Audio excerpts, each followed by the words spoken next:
Good morning and welcome to the NPU conference. We're going to get going because we've only got 15 minutes to complain as much as we can live on stage.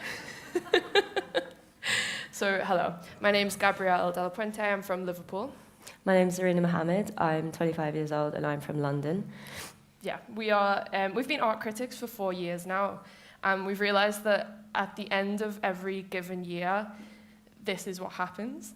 Like, people will turn the conversation to all the problems in the creative industry. I think it's something to do with it being like coming up to New Year's. We're like, I've got to make some resolutions. It's exactly that. Like, yeah, the question of what are the problems and what can we do to fix them. And it's fun the first time to feel like we're like the art world's doctors or something.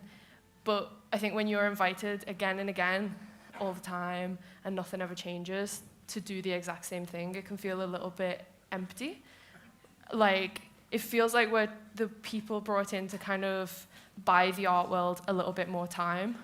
And yeah, and it's something to do with like a token conversation for like institutional conscience. But the issue I think we have again and again, because we are fairly relatively young as 25-year-olds, is like, why is it not already fixed? I don't understand. I was making the comparison yesterday to Greta Thunberg, where she's like, okay, you've stolen my childhood, you've stolen our 20s. Like, it's really weird. And it's also strange because I think when we got into the arts, I assumed, maybe naively, that it would be like this super liberal, progressive place, but like the art, yeah, I know. The art world is more racist than banking. Like, it's ridiculous. Yeah, there was, I think maybe it was 2018 or 2017, an organisation called Create published a panic report on the UK art scene. And like, they did genuine investigating and they found statistics and they found out that like the art world is way more exclusive than banking. Like, there are way less working class people, people of colour, disabled people in the arts than in banking. Which, when you think about it, you really imagine that, like, I don't know, Deutsche Bank is like the ultimate bastion of white privilege, and like male white privilege, but yet somehow it's like MoMA. And ballet. Yeah. Yeah, so we are mostly speaking from a UK perspective, but we travel a lot. This is our 4th time in Norway this year, so don't feel like you're getting away with anything. This is all for you. So this is, as quickly as possible, the problems we find in museums. Starting with, is it even that enjoyable to go to a museum? Is there something to do with visitor experience that might be an issue? There's Swiss artist Thomas Hirschhorn writes about the issue. Maybe we speak about art in terms of energy rather than quality. He says that there's a problem with how we connect with the art in museums based on its level of quality alone, because quality is always about exclusion. It's about what's not in the museum. This is in, but this is out. He proposes that instead of talking about art in terms of just quality, we talk about its energy, because energy is much more unstable and open. And the way he sees it, it's like everything in a museum inherently has quality, but for you, it might not have any energy. Like, you personally might not connect with it. Art made by you in your bedroom might not have quality because it's not in the museum, and it hasn't yet been validated by the powers that be, but it could hold great energy to someone. And I think like the way that is explained should be more widely shared. I think it would change the way a lot of people feel walking into any kind of cultural experience. I think as well, and perhaps museums have a job to do when it comes to balancing those two binaries of like energy and quality. Like, what can museums do to like bridge the gap between the two? Because they're very good at housing works that have quality, and they're very good at like imbuing works of art with quality. But this question of energy all too often within institutional spaces is kind of forgotten, and all too often works within institutional spaces are kind of bereft of energy. Like, what can... And I think interesting things are happening where energy is kind of being worked in, but like, what can we do to make that like a sincere, continuous, sustainable engagement with energy as a valuable quality? And it would also change the threshold psychology of what does it take for someone to walk into these cultural spaces. If people were taught and trained to be more entitled about their opinion, it might be different. It might make people feel more comfortable walking into a theatre space. Because that's it, isn't it? There's this kind of cultural atmosphere that we expect. We expect this quietness, which I think is kind of strange. This is a very jarring silence. Like the quiet, like I've been told off in the Tate for answering a phone call. It's like little things like that. Where it's like a subtle kind of psychology that, like, I think all it does is create an atmosphere where you as a visitor, you're very aware that your experience in these spaces is as a guest rather than as a constituent. You're not entitled immediately to these spaces, and so you're bound by a rigid set of rules that prescribe your behavior, as well as like other terms of engagement. And I think once you dissolve that rigid expectation of you in terms of your behavior, you can kind of relax in other areas or engage with works on a different level, a different plane of existence, right? But like, I think the most joy I've ever felt in a museum is when like a group of kids run in and they just don't give a single shit. They're like running around, throwing things. And like museums do kind of engage with it, with kids in that way. There's an expectation that they don't necessarily know how to behave. But like, I think if they don't know how to behave, like also my grandma doesn't know how to behave in museums. Like she feels the same kind of like awkwardness. And I think maybe if things were loosened up a little bit, I don't know, she'd feel more welcome. So yeah, there seems to be, in terms of the visitor experience, so much getting in the way of just an aesthetic experience. It's so much about behaviour. It's, can I afford the ticket? It's, you know, big blockbuster exhibitions and shows and whatever it is, badly organised. Like there are people who will book like a time slot to go into an exhibition at the V&A, Victoria Albert Museum in London, and then get there and there are queues so long that they miss their time slot and they've travelled from a different city to be able to go, and it's just like, what was the point? Like it's money to Richard Branson's trains. Like that's it. But it like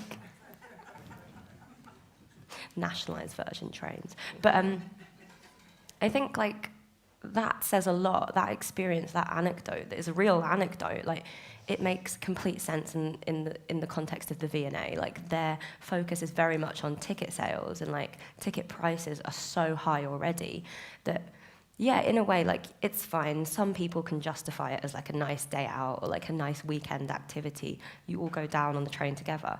But like when it's so badly organized and visitor experience is so low on that priority list, it creates situations where, in a way, the gallery visitor, once they've bought their ticket, is kind of irrelevant. Mm-hmm. Like you're all packed into the same room and you're funneled through, and it becomes this weird pipeline. Yeah, I think quickly through museum collections, no offense, mostly I go into museums and see old paintings of people that I don't know, and items that have been stolen through colonial powers, items that are kept and then never returned.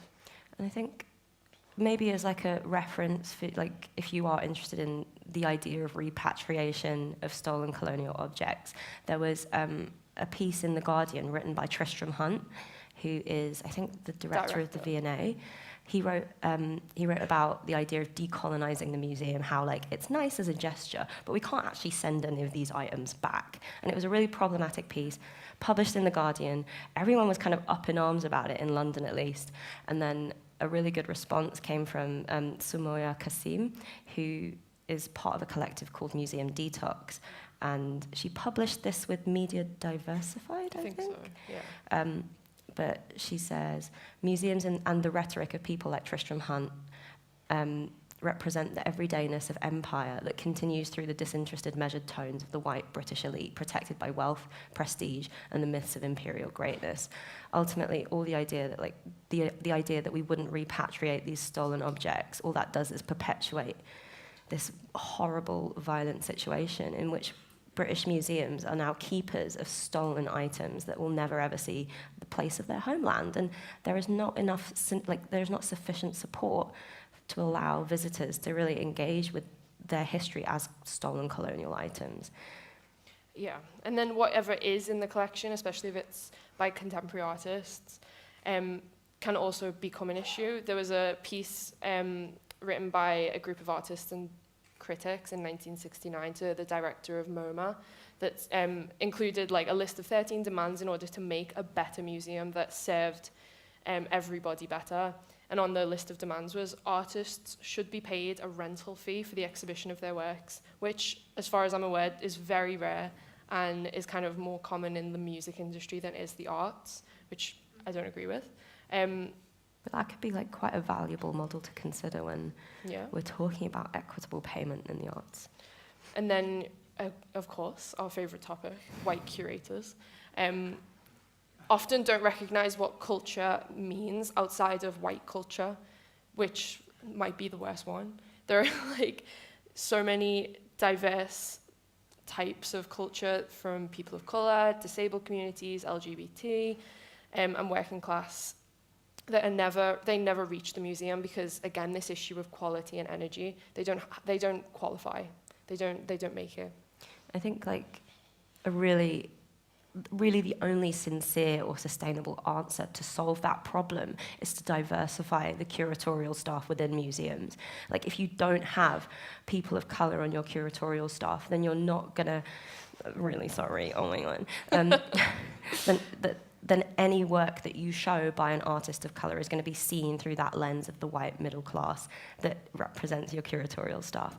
Like, there is no way to like do diversity sincerely if your organizational makeup is undiverse, and also if equity is not spread evenly throughout that workforce, I think, which is an important one, because you can't just have people of color in the institution that are there as tokens. You've got to give them some modicum of power and agency and autonomy to affect the change that would, you know, actually change things. So that brings us on to the staff makeup, like this ongoing issue of when will it change? We have white directors who go, their job is to like go out and find more money, and then they keep most of it. And then, particular in the UK, I'm not really sure about Norway, but 0-hour contracts for gallery staff plus volunteers, when you've got these multi-million-pound budgets, don't make any sense. Or they make a lot of sense to the wrong people. To the budget holders. You've got spaces like the Marciano Foundation, which last week, is it in New York? I think it is, isn't it? Marciano Foundation in New York fired 70 staff last week, 5 days after they announced they were going to unionize. I think this kind of perhaps is less of a question here in Norway, because from what we've heard, you have like quite a good culture of like unions and guilds within the arts. Like, there are like so many different organizations that advocate for workers' rights, but so I guess maybe what we're saying is like definitely protect that, because there's something that we definitely don't have in the UK. Like in London, art workers are on the whole largely unorganized. Mm-hmm. And what this all feeds into is, like who is making the decisions? It's a very limited group of people who don't represent the rest of society. They don't ask the rest of society what it is they want to see in museums. There's never a sort of open day where people can come in and say, oh, I'd really like it if you did more X or, you know, ABC, whatever it is. They never ask local art scenes what would be useful. They never ask, you know, just anyone. They're gatekeepers, they're the decision makers, and that's it. They're so scared to kind of share any amount of power because of their whiteness. Yeah. At the end of the day. Yeah. I think as well, we've written about all of these things at length, but one text that you wrote, I think is really worth like circling back to. It's called Do Galleries Ever Ask Us What We Want to See? And it's a long art thought essay about the question of locality in these museums, and like, does a local advisory board make sense? Like, what would a local advisory board do? Yeah, because I think until everything we've kind of addressed, which isn't the whole issue, it's a part of the issue that we can squeeze into this 15-minute moment, until any of that's addressed, any intervention or any, let's take time to reflect on what the issues are, just, it doesn't work. I don't believe it. I don't know who's in the audience, but I hope and I trust, otherwise we wouldn't be here, that you'll take these issues on, and it might be something that energizes and, you know, something that you can measure yourself against for the rest of the conference, if that's what you want to do, if that's what you want to politicize within your own practice, working in the museums and cultural industries. Yeah, cool. Thank you very much. Enjoy the rest of the conference.